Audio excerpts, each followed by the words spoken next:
Hello, y'all on YouTube. This is Rob with Rob's Nerdy Knives. Today we have a very special review, first impressions of a couple of custom knives here that I've never had a chance to check out before.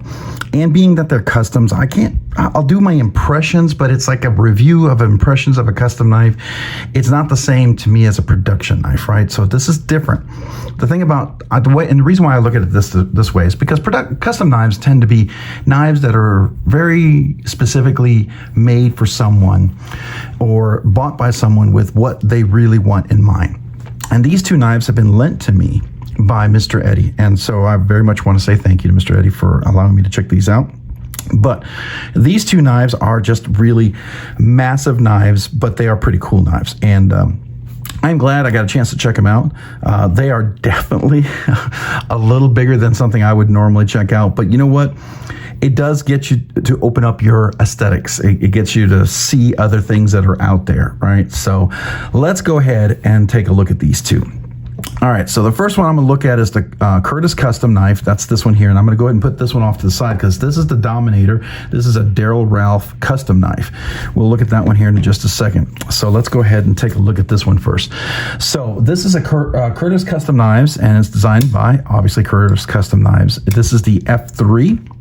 I believe he got this off Blade HQ. He sent me a link, and I'll have the link down in the description. This particular knife is in K690 blade steel. This titanium scales. You got a nice, big, huge, unique pivot. Looks like a Phillips, but it's really like a flathead, I guess, to get in there. I don't know if there's a custom tool, but this is the Sponto. You know, it's kind of like a Tonto spear or drop point, whatever you want to call it. But there's a hollow grind here. It's a flat grind up here, which is like a compound. It does have a tip. So to me, this really falls into Tonto, but it does have a little curve on there, so it's not totally flat. Typically, Curtis Customs have a little fuller or a thumb hole. This one does not. It has the jimping up on top. Now, I have large hands with big, meaty fingers, so for extra large hands with normal sized fingers, double extra large hands with smaller fingers, this is about where you're going to be at. I think extra large hand with meaty fingers are still going to have room. You can choke up on this one. This one does allow for choking up, and it's pretty comfortable. As long as you keep it a little turned like this, I think you're in a really good, safe spot. You're out of the way of the choil. So it's definitely, I can choke up, which gives you a whole lot extra room there, right? So and I got meaty fingers. So if you've got smaller, thinner fingers, definitely have room. This is a big boy. This is a big, thick knife, and we're gonna break this down and do some weights on it. But let's talk about the material. It is a frame lock. It's got a unique kind of Curtis Custom clip. I've seen this on some of the other ones when I saw them in the stores. All the little finishes everywhere. There's all the chamfering going all the way around, which is really, really nice. There's no weight relief on this one. I mean, there is some chamfering in here to kind of give you a little access to the clip, but I will tell you it's nice and easy, and the action is ridiculous on this thing. Once you clear the detent, boy, it just drops beautifully. It has got sweet, sweet action. I like that. I like that a lot. That's really nice. It's got some very aggressive jimping here and very aggressive jimping here. Very consistent on the two. Now, you go across, you're fine, right? It's not like one of those that's going to shred you. Once you put down, boy, you are stuck in place. T8s looks like all the way around. Yeah, T8s. I don't know what you would call this. It's big, massive, giant. I mean, to me, a flathead is really what's going to work best, and you're going to need a really wide flathead to get in there. I would never want to venture into touching one of these because I don't know how you can take these apart. If I had the tools and I knew how to take it apart, you know, and if it was my knife, then maybe. But it's not mine, so I'm just checking it out. I'm getting to check out a Curtis Custom. I handled them. I will tell you, I handled one of these in the store, and it was several years ago, and I wasn't keen into like understanding custom knives and different things, so I had a very different perspective on things back then. There is a lanyard loop there. It's kind of a thinner, you know, paracord kind of string would go through there, right? Or leather, piece of leather, something like that. It's not going to be super thick, but it's not prioritized. But as you can tell, it's not super deep carry. Definitely going to stick out. I mean, you could maybe put a deep pocket carry clip in there. I don't know what would fit in there. If you can replace it or not, it's right hand tip up only. There is a steel bar insert here, but there's no over travel stop because the pivot acts like the over travel stop. You see, it does block it right there. You see that right there? It comes up to that point, and you can see, hold on. Well, there is no over travel stop. Interesting. but there's a steel bar insert for sure. So the clip back here is what's going to really be your over travel stop. You could theoretically go past there, so you got to keep that in mind. So, you know, you don't overstretch it, but very cool, very thick, you know, definitely it's got cage bearings because look at that action, it's beautiful. Really, really like this here. Now, this is K690 blade steel. Never had anything in K690. From what I understand, it's supposed to be like a really good, like hard use steel, if I'm not supposed to be pretty tough. I really don't know much about K690. So I feel like I'm not going to be able to speak much to it. Definitely a unique steel, something I need to learn more about. But, you know, that is the prerogative of a custom knife. You can make it in the steel you want, and people buy it in the steel that they want, right? So nice sharp edge, beautiful, well done edge all the way across, nice and even on both sides. I do like that. Action is ridiculous, just really wonderful. Open and closing. It is a flipper only. Yeah, I can't really do the middle finger reverse flick on this one, but you know, we could try. Let's go ahead and do some measurements on this guy. So we're going to do measurements on each one of the two knives here. All right, so this guy is 6 ounces. It's not a light boy. It's a big knife, very, very, very big knife. So there you go, 6 ounces. Let's go ahead and measure the length of this knife. Now at 6 ounces, definitely not going to fall into those, you know, perfect dimensions. But you're looking at a knife that's about 7 3/4, maybe 7 5/8 of an inch long. Your area for your hand can fit is going to be probably, if you go here, it's about 3.5. If you go all the way to the edge, you're probably about 3 3/4. If you use the finger choil area, you got 4.5 inches. The overall length of the blade is going to be about 3 3/8. 3 3/8. Yeah, about 3 3/8 there. And then overall cutting length from the tip there is going to be about 3 inches, maybe just under 3 inches. So there you go. All right, so let's look at, this is where it really stands out. Let's look at the blade stock thickness on this guy. It is not thin. I find that very interesting. All right, so here we go. 163 thousandths of an inch, so 0.163 inches. That is almost close to 2 inches, but it's still not the biggest massive. But this is not an overbuilt knife, and well, it is overbuilt, but it's not like one of these, you know, the big fad with these giant overbuilt knives. This has been around for a while. Curtis Custom's been around, and their knives have been pretty consistent. Now, there's a lot of people who love these, obviously, because they've been around and people really do enjoy them, and I can understand why. I really can. It's not a knife that I hate, but it's definitely not my aesthetics, which is weird. So typically when it's not my aesthetics, it doesn't mean I don't hate it, but it just means I would have no appeal to it. But I don't. There's appeal here, okay? And that's what's kind of freaking me out a little bit. So, you know, it's cool. It's definitely cool. Would I go buy this one? Probably not, but I am glad that I experienced this one. This one's definitely very, very interesting and a fun, kind of a cool little knife to experience. So when we do a review, we talk about certain things with a knife. We talk about the weight, the length, the blade stock thickness. That's for the measurements. But then we talk about the knife category. Is this a budget? Is it a regular? No, this falls right outside of that. Is it a high-end knife? Well, the listing that I saw for this one, it's right at the very upper end of the high-end knife. But many of these fall into the custom mid-tech range. They're above $600. This one was like $595 or something like that. But this is the very plain Jane. If you get any sort of milling, any sort of custom Timascus, any sort of, it definitely falls into the custom mid-tech range. So this is definitely up there. This is one of those knives that it's going to be a collector piece. So is it EDC hard use collector piece? I would say EDC, yeah, absolutely. You know, I carry everything I own. I think if you're going to buy a knife, it should be something you can enjoy and carry, right? I don't care how much you spend on it. I think it should be enjoyed. Is it a hard use? It feels like a hard use. It feels a little bit like my McNeese, right? In many ways, like you could hard use this. It's not my knife, so I'm never going to know. But I wonder if Mr. Eddie does hard use it. It definitely feels like it could be. Is it a collection piece? Oh, absolutely. When you're in this level, this type of knife, I think for most people that buy something like this, it's definitely a collection piece. Now, whether that means it's a safe queen or whether that means you carry it and carefully, whatever, that that's fine. That's whatever you want it to be. Ergos and feel. Let's talk about the overall design, handle, opening. Everything's chamfered, nice and rounded, feels comfortable in hand. I will say it's a little hot spot right there when I grip down. I don't care for that. So, you know, that may be just my ergonomics in my hand. It does dig in a little up here, and that would be one of my little areas where if I could get a different clip, I might consider that.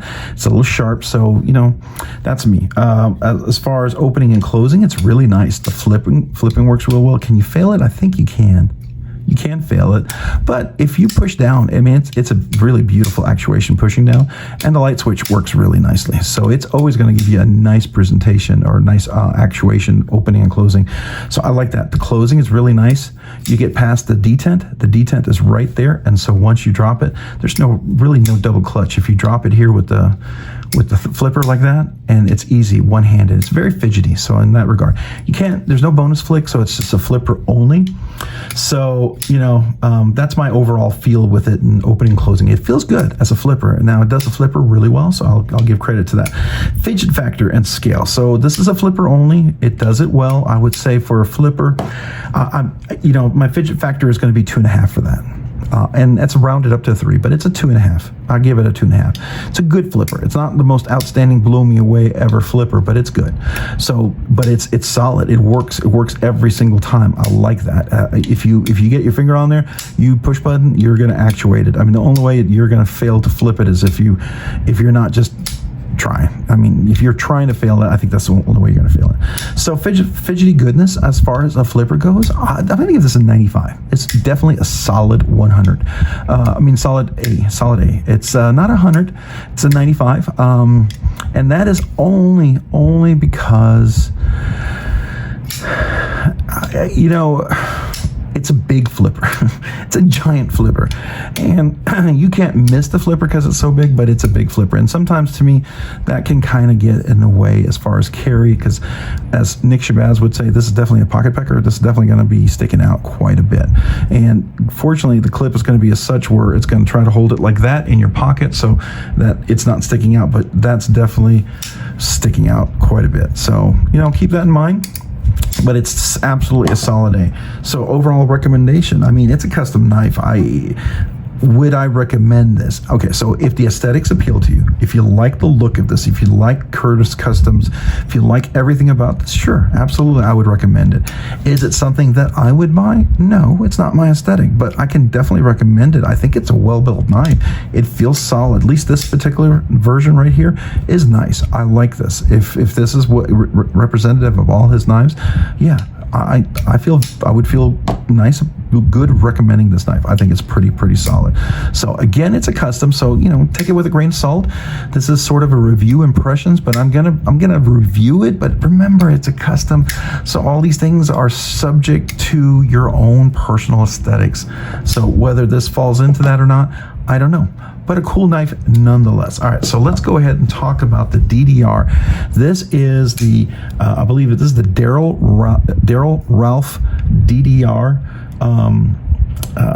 I believe this is called the V4, if I'm not mistaken. I forget the name of it, but it's D4. It's S35VN blade steel on this guy. I'm not sure if it says it anywhere on here, but I asked Mr. Eddie, and that's what he was saying. It's S35VN, which is good solid blade steel, right? This is a custom. You got the Damascus on there, beautiful blue, and the dark right there. I don't know if that blue is, if that's Mokuti kind of thing in there, or zirconium, but it's nice. It's nice. And then the screws in there are really cool.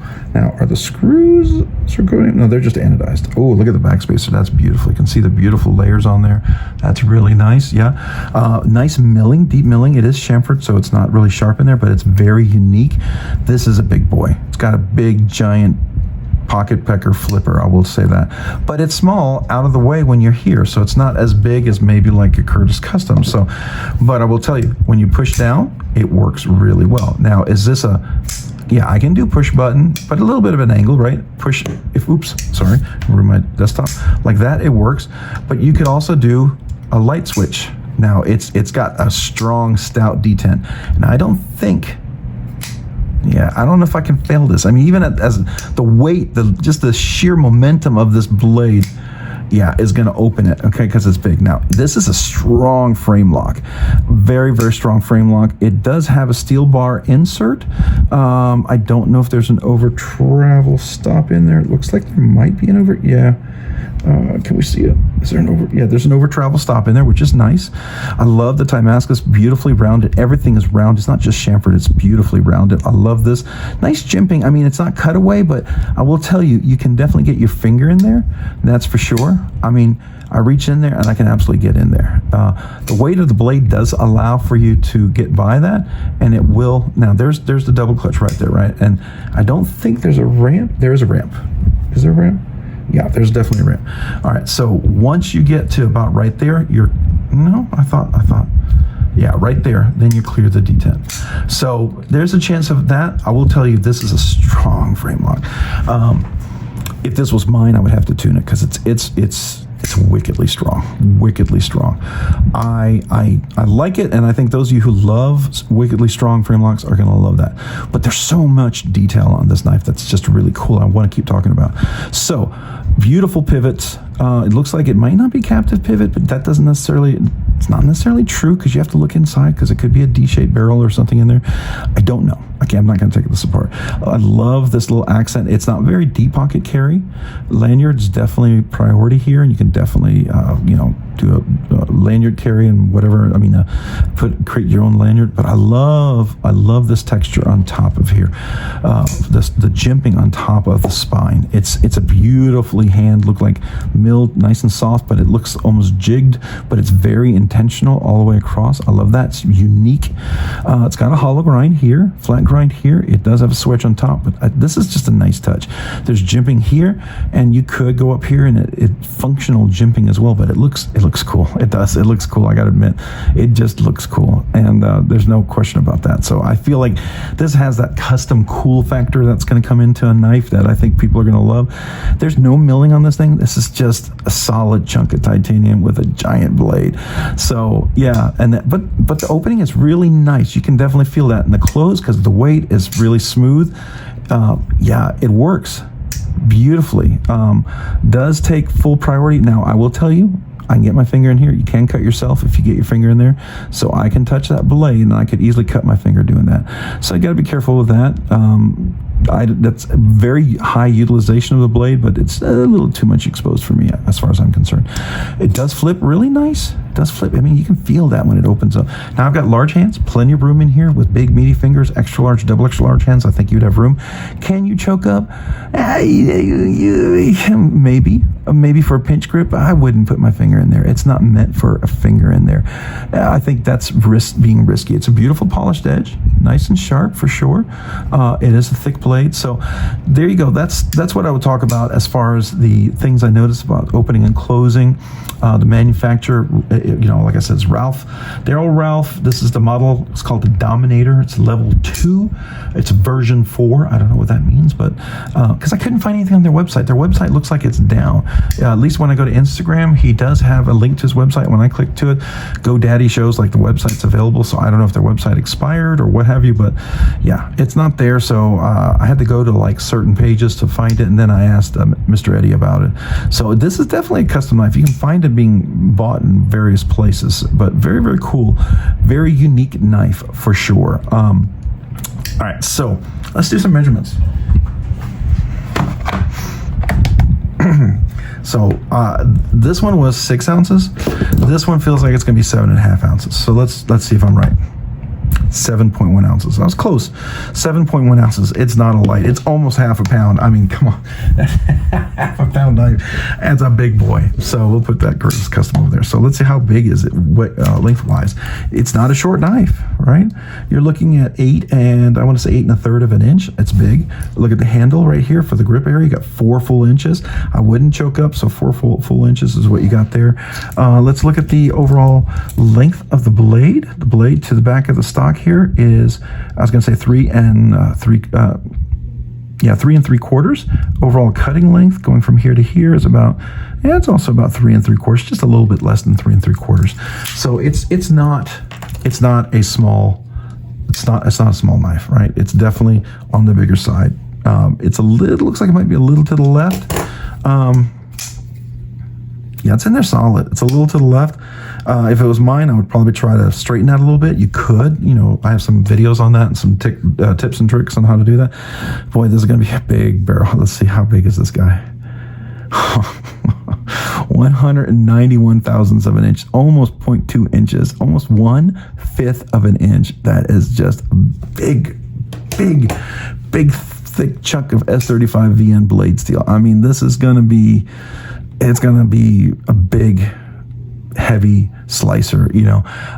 Is it going to be super easy to cut through? I mean, it'll cut because it's got a nice sharp edge, but it's not going to be super thin, precision cutting. You carry this because you like big knives. You carry this because you love everything about the aesthetics of big knives. Beautiful. I do like this beautiful Damascus. Do they call this Damascus? Is it Mokuti? This is Mokuti. Excuse me, Mokuti. This is Mokuti highlights. I love how they kind of have that blue anodization on the titanium, and then the darkness for the looks like there's zirconium. I believe that's what Mokuti is.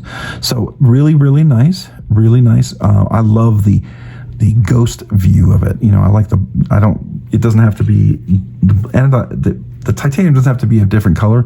I like just a dark zirconium with a polished titanium. I think it looks really, really stunning. But when it's a custom knife, you have it like you want it, right? I'm just telling you, if I were ever to have a custom knife, that would be some things I would want. I mean, I've seen several custom makers do it. It's one of those things that if I ever get to that point where I finally make a custom knife, that's how I would ask it to be built. But this is cool. This is cool. Again, it's a custom knife, so. All right, so let's talk about this. We talked a little bit about various things about this knife here, right? So I talked to you a little bit about the measurements and what is the category? Well, this one is definitely custom mid-tech. This is over $600. I believe this is $800 to $900 to $1,000. When I looked around, I couldn't find anywhere where it was less than $850, $875. So I don't think this is a cheap knife. I mean, maybe he got a great deal on it secondhand. I don't know. But I can tell you, if you were to buy this knife, what I saw, it seemed like this sells for $875 to over $1,000. Now this has the Mokuti on here, so that's absolutely going to add some cost to it, especially when it's a custom knife maker and they're doing a little version on there. So I suspect this is well over $1,000 knife. Well over $1,000 knife. So beautiful, beautiful knife. I think it's pretty amazing, pretty awesome. Do like this knife a great deal. I think it's absolutely stunningly gorgeous. So yeah, really, really nice. It is a custom knife. A purpose EDC, hard use, collection piece. Well, obviously, it's a collection piece when you're at this range, right? But could you EDC this? Absolutely. This feels like you could absolutely EDC this. I will tell you, hard use, I feel like you could. I mean, it is just solid in there. It's locked in there. Everything is beautifully solid. There's nothing in there. Nice clickety, it's in there solid. Everything works really well about that. So you could hard use it. But I mean, at this price range, most people wouldn't. I would probably have a 5th pocket knife with me for the hard use stuff in case I don't want it scratched up. So ergos and feel, overall design, handle is open, closed, textures, jimping, clip, lanyard. It's beautiful. Rounded all the way around. The clip is nice. There's no hot spots when I squeeze on there. Even here, I thought this was going to be rough, but it is rounded. So you can squeeze in there. It's not pinching me. It's rounded here, which is a beautiful touch right there. Typically, that's a sharp edge. Rounded all the way around here. Love that. Up here, there's no really crazy sharp edge. This beautiful milling is beautifully rounded. The clip, it's nice. It's nice. This works well with getting in there and getting texture. I mean, I will tell you, it's a strong bar. It's a strong bar in this one, and I would want to tune it just ever so slightly because it's really hard to open sometimes. But if you like big knives like this, I suspect this is going to be a very easy carry for you. Very easy carry. So yeah, there you go. I think that would be cool. Overall, opening and closing is nice. You can just hear that. Just as long as you clear that clutch, the DD10. See, and I sometimes have trouble missing that, and that's going to be a little. You do get that double clutch sometimes, and that's a bummer for me. And because I can't really drop it down more, and I have to really get down there, makes it a little challenging, and it's gonna take a little off the fidget factor, right? And so. All right, so overall fidget factor, you've got a flipper. I can't possibly open it this any other way. So it's a flipper. The flipper works well. It really does. The flipper is solid. You can push button it, you can light switch it, so that gives it well. So I will give it a 2.5 on the fidget factor. Definitely a nice flipper. I wouldn't say it's like blew me away flipper. It's not like a sheer gore flipper or something like that, where you get one of these and you're like, oh my gosh, you know, it's not like that, but it's pretty amazing. I think someone who loves this knife are going to love it because of the aesthetics, and I get it. It's very aggressive. This is an overbuilt, beautiful, fine-tuned knife. You can tell this person who had it definitely carried this knife and has enjoyed it. It's got some snail trails, because this is like a used and carried knife. I love that about the knife. So I think that's pretty awesome. All right, fidgety goodness. This one's gonna, because of the lock bar and ability to drop, I'm gonna give this one I'm going to give it an 85, a solid B. I might give it an 88, B plus.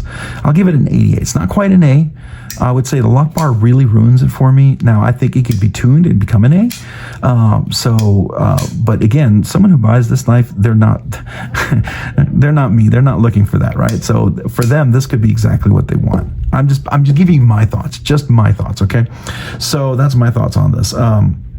So overall, is it recommended? Again, it's a custom knife. This is absolutely a custom knife. It's over $1,000. So yeah, is it recommended? I think if you love the aesthetic, it's a well-made knife. I can't not recommend it because everything works really well. Everything comes together nicely. So I definitely think this is going to be a wonderful knife for you to carry. So that's my thoughts on there. I think it's definitely worth your consideration. I can't not recommend against it. So there you go.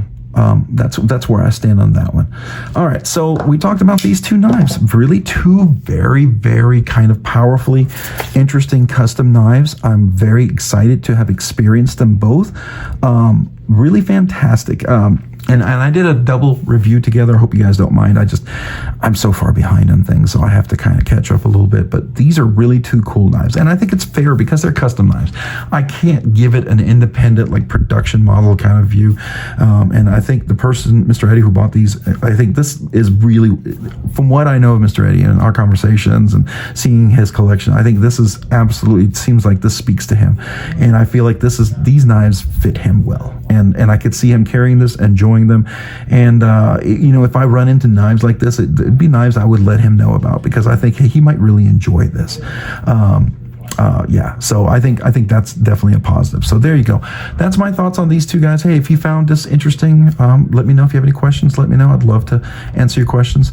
Hey, if you found this content fun, interesting, worthwhile, or entertaining, would you please consider hitting the like button down below? And if you already hit that like button, would you please consider hitting the subscribe button? Subscribing and liking the videos really helps out the channel, allows the channel to produce more content, do more things, ultimately do more things for you guys. So thank you to everyone who watches the videos, who likes the videos, who enjoys the videos. I appreciate you very, very much. And if you haven't already, hit that notification button down below so you can be notified of future content. And to all my channel members, a big thank you for being members. I sure appreciate you. You allow the channel to do things more quickly than I ever thought we would, and I'm humbled and grateful for that. And if you've been interested in being a channel member, I would love to have you. Check out the link below. I have in the description, I have 3 different tiers. Would love to have you. And a small way for me to say thank you, I do a once a month members giveaway. Make sure it's a really nice giveaway right now, because people have been so generous with the membership. So I want to make sure I'm generous back and get you something really wonderful for a giveaway. So I do a once a month really nice members giveaway. Also, if you just became a member or you've been a member for a while and you never asked me and you're a member right now, email me with your name and address. I'd love to send you a sticker, a channel sticker. I do try to do that for all the new channel members or anybody who's never gotten a sticker yet. So if you've already gotten a sticker, you were a member and you became a member again, you've already gotten a sticker, you've kind of gotten your sticker, right? If you became a Uber nerd, right, that's different. You get a special Uber top tier sticker. So let me know if you did become that, because I want to make sure I get that to you as well. So a big thank you to you guys out there. I sure appreciate you all, and thank you for watching this. And if you haven't already, check me out over on Instagram at robs_nerdy_knives. Again, that's on Instagram at robs_nerdy_knives. Thanks so much for watching today. Have a great day and a great week. Bye.